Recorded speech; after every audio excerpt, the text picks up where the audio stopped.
What's up, Pirates? Wraith here with Awaken TCG, and today we're going to be going over the first OP10 tournament that happened over in the East. And so, I don't know if you guys know, but a Doflamingo did win, a blue Doflamingo. It was a mirror. It's kind of like the best deck going from OP09 to OP10. So, obviously, very fresh. A lot of the times, people don't want to try crazy new decks. I mean, it's super new. People don't have enough time to test and, fully flesh out a list and bring something new or crazy that people think are good. So, obviously, Dofi won, but this was the semifinals.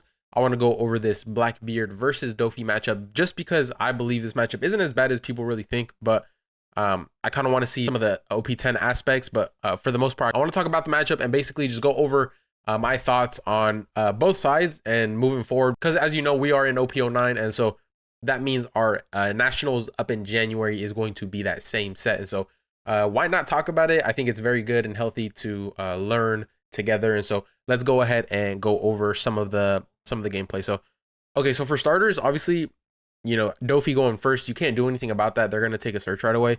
Going second in Blackbeard, I'd say is not preferred. I feel like going into this matchup, you want to take first. Dofi getting that first swing, obviously is gonna hurt a little bit. But the thing is with Blackbeard, as soon as your turn starts, if you are going second, you have to pitch for leader effect. If you give your opponent even just one turn, and let's say that with that Prona, he set up a Jinbei, and he goes Jinbei into something, you're cooked for the rest of the game. Like, it's that bad. So, um, going first is preferred because on your first turn as Blackbeard, you don't actually have the leader effect. You will on your 3 Dawn turn, which is your second turn, which is fine. Dot Q, very good at relieving early pressure and stalling the game out as basically what you want to do. So that Dot Q going to pop the Prona there is definitely what you want to do. And as you can see there, he actually did play a Jinbei off of leader effect. And so if the Blackbeard didn't leader effect the turn previous, that was gonna play it looks like probably a bounce law or a Moria there from his hand off the Jinbei, and that basically would have set the tone for the entire match, and it would have been game over. I feel like it's that close, and the matchup is that skewed that you have to leader effect right away. So he's swinging 7 there, and then he's gonna go ahead and play a Searcher, which is not bad. Usually, if the Dofi goes ahead and plays a 6,000 power unit, you definitely want to swing 9k into it. I don't think you just leave it up, right? For the most part, on your 4 Dawn turn, there's not much you can do. I think at best you have to get rid of that first unit. A lot of the times I'll like to swing 5 sometimes and then they'll counter. And then you can go ahead and use a 4-cost event to pop it anyway. And so that way they go -1 from hand and they still don't have a unit on board.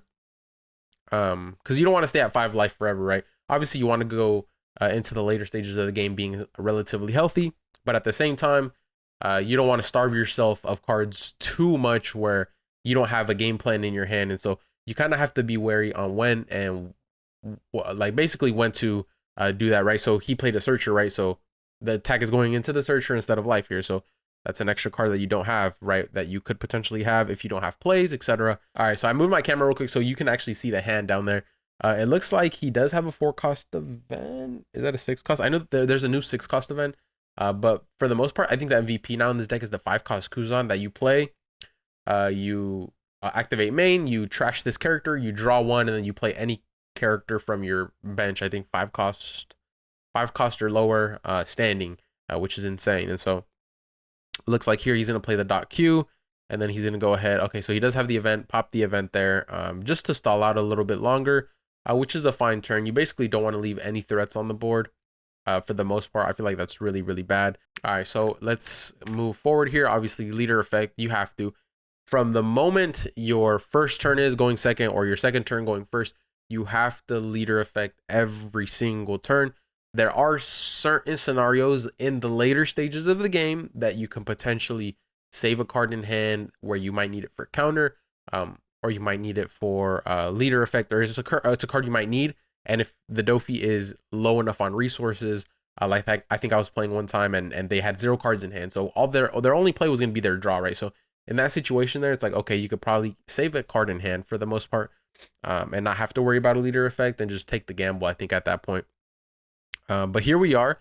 So far so good. It's not looking terrible for the Blackbeard, but I fear that he doesn't have enough cards in hand.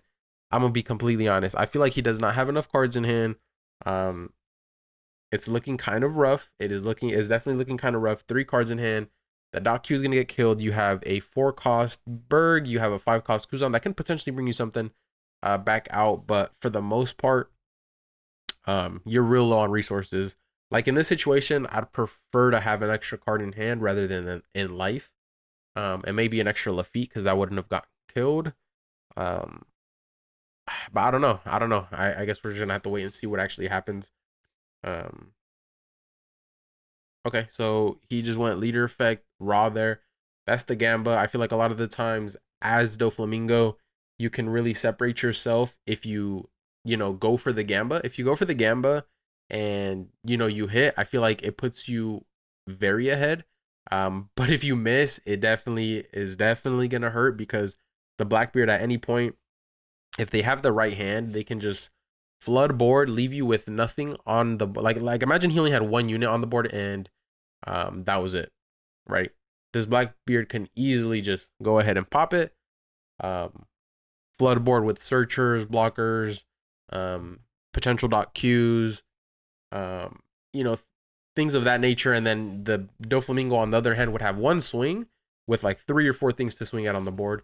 And then that's when it gets overwhelming, right? Because then at any given moment, if the Blackbeard has any sort of setup on their board, they drop 10 beer or they drop 10 cost Blackbeard. It's game over. It's game over. So here we go. The Blackbeard hits the Doflamingo for 7,000. And then he's gonna play a Kuzan, and he's going to grab a Berg, which is okay. He's cycling his hand.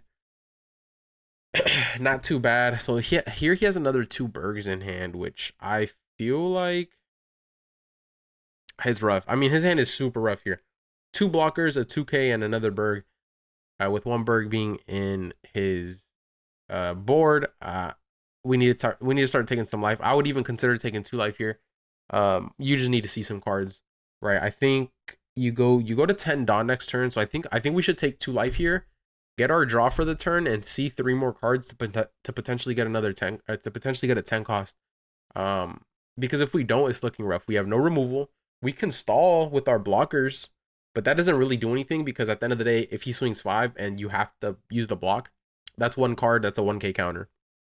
The card is doing exactly what it did, but you're just playing it out for 2 Dawn, right? So I think at this point, if I'm the Blackbeard, 100%ly, I'm going to take 2 life for these next 2 swings because there's no way the Dofi just doesn't swing both times here. Even if he swings 5K twice and he establishes two bodies, I 100%ly I'm going to take both life. Like I need to see a 10 cost here. Like I don't even have any combo pieces in my hand.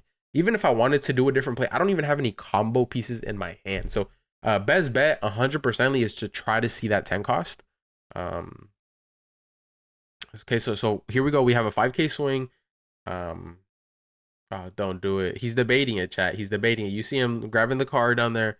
I don't think this is a moment where you can actually counter here. You need to see a play in your hand. Like, what are you doing next turn as the Blackbeard? Like, honestly, what are you doing? You know what I'm saying? Like, you shouldn't. I don't think you can afford to counter this when you have absolutely no play in your hand. And as you guys can see, real quick, look at the Dofi's hand. Look at the Dofi's hand. He legit has a 7 cost blade. He has a Raging Tiger, right? So like, what does this mean? This means that the only play this Blackbeard has, as you can see down here, is another Berg. He can play out another Berg. He can play out a blocker. If he has 2 Bergs on the board, guess what's happening? Oh, he's gonna 7 cost, and this game is blown out. Like this game is completely over. So please don't tell me he counters out. I'm praying he doesn't counter out here. I don't think this is a like. See, chat, and like I believe that's a misplay. I believe that's a misplay because like you got to know and understand that with what is in your hand, you basically have absolutely no play, right? The Dofi has 6 cards. You're at 3 cards now. Yeah, you have 5 life, but what's that gonna matter when your turn is okay? Swing, pass, play a blocker, right? Basically, the Blackbeard having no play at all means you have to take life. You have to be real aggressive taking life, and you got to just make sure that you can see something that you're actually going to play next turn. Because as of right now, there is absolutely no play he can do other than play a Berg, right? Play a Berg, play a blocker, swing out, pass. Um, and he has no combo pieces like dot Q or any reduction. So 100%ly, I believe that's a misplay. Um, you know, it is what it is at the end of the day. What did he get? He got another Kuzan. See, so like now we don't know what that second life there is. Like that's fine. If you're at 3 life, that's completely fine. You need to see something. You need to see something. And he grabs a stage. That's way too late. It's so hard playing stage so late in the game because you have to use that card as the stage and then trash another one. So you're basically using 2 cards to cycle one because you have to initially play the stage. It's a lot better seeing that stage early on because yeah, you go neg one in hand to play the stage, but now you're getting consistency, right? You're seeing your Blackbeard, you're seeing, and so it looks like he just trashed it for leader effect there to get up to 8k. I believe 1, 2, 3, 4, 5, 6, 7, 8, 9, 10, 11, 12. Yeah, so it looks like the Berg is now an 8k, but it's just like he's stuck with no plays in hand here. 100%ly, there's nothing he can do. Like I said, no combo pieces. Potentially, if that second life was a dot Q, if that second life was a reduction, he's able to go Kuzan, bring back whatever piece he's missing, into a dot Q, into reduction, whatever it is, right? Clear another thing out of the board, swing out, and now you flooded the board, right? Now you have reduction, now you have dot Q rested, potentially a blocker. Now you have 4 units on the board. But now look, what did I chat? I literally told you what was gonna happen with what was in his hand. I said he's going to play a Berg, he's going to play a blocker, he's gonna swing out, and he's gonna pass. And guess what the Dofi's going to do? Guess what the Dofi's going to do? He is going to leader effect for 3 Dawn, play the gotcha game, see if he hits a character, and then he's going to bottom deck both the Bergs, and this game's over. And it's that simple, and it's literally that simple. See, and now on the other hand, let's say potentially he got a Blackbeard. Blackbeard freezes the Jozu. He can swing 5 into one of the bodies. He can swing 8 into one of the bodies. Leader effect.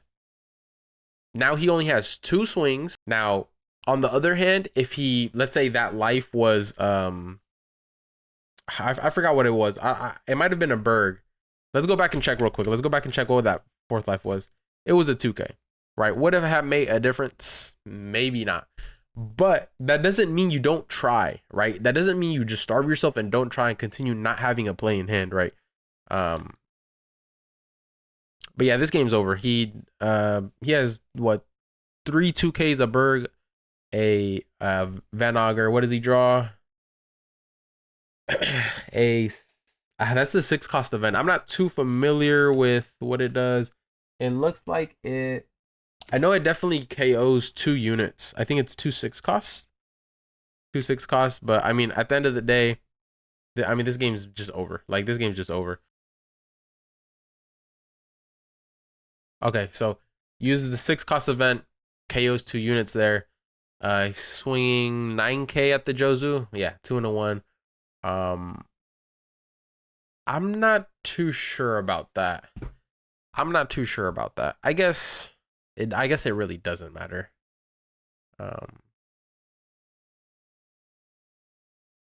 Whether or not you kill the Jozu there, because you could have just put that Ford on and popped the Jozu, right? But I don't think it makes a difference, because even if you do and you kill the Jozu, it's basically game over. He just swings out and it's kind of game over. Being at 1 life means at any point, if the Dofi just sees Perfume, it's also game over. This Blackbeard now has 0 cards in his hand, and so he also didn't leader effect. So here comes the man, this game is funny sometimes. And so he does go ahead and play Boa on play, searches top 3, sees the Perfume, puts it on the top of his deck, attaches 1 Dawn with Boa effect. shoves into the Blackbeard leader and makes him go to 0 life because he's swinging 15k next turn, and there's nothing you can stop it. I feel like if you don't see a perfume there, you potentially just swing out into the I mean, you no, I'm lying. You literally still just go life there. You're at 4 life as the Dofi. You're completely in the upper hand here. Even if the Dofi would have a blocker, you have what like basically the setup to just win the next turn regardless. Like with none in hand, or I guess one in hand, a blocker doesn't even matter, right? You just need two 5k swings because he's gonna have no cards in hand. This game, like I said, is just basically over. Um, he had a great start. He had a great start. His hand just got a little bit too clunky towards the end. Like he didn't really have no real plays to do. Because I'm sure if he actually has plays to do and he can flood a board when the Dofi's pressure is so little, he can just overcome basically the rest of the pressure for the rest of the game because you can just start dropping 10 drops. So I mean it was a close match until the end. It basically got real bad once both of his burgers got bottom decked. Basically no coming back from that with no actual real play in hand. The Kuzans definitely help. I feel like even though he was in such a bad position, those 5 cost Kuzans that play something from trash and draw you one, um, are actually super super powerful because like A, you're replacing itself from hand because you're drawing one, and B, you're basically getting to pick what unit you need, right? So the consistency on this deck is just gonna go through the roof in OP10, and I'm excited to play. I'm playing this deck for OP9. Um, Definitely playing in OP09. So we're gonna have a lot more Blackbeard content on this channel, on my Patreon. Anything else I decide to do, starting with this weekend coming up. Before I leave, I'm going on a trip to Mexico this weekend. I leave Sunday, but I will have some content for Blackbeard out by then with some great information. But that's going to be it for this video, guys. I really hope you guys enjoyed this commentary. It's something different. I mean, I've done, stuff like this on the channel before, but it had been a while. I definitely want to keep my eye on just more videos like this and really understand kind of how the East plays. I like to dissect their gameplay. I did see a couple misplays, but no one plays perfect. I've definitely had my fair share of moments where I swing into a Virgo with Dawn attached, and I've swung into an Atlas when I'm at higher life than than a Vegapunk. So it just happens. Everyone's human. No one can play perfect unless you're Jackson. So, anyways, thank you guys so much for watching. I hope you guys really enjoyed. You guys have a wonderful day. Make sure to like this video, comment down below, subscribe to our channel, and I'll see you guys on the next one. Peace.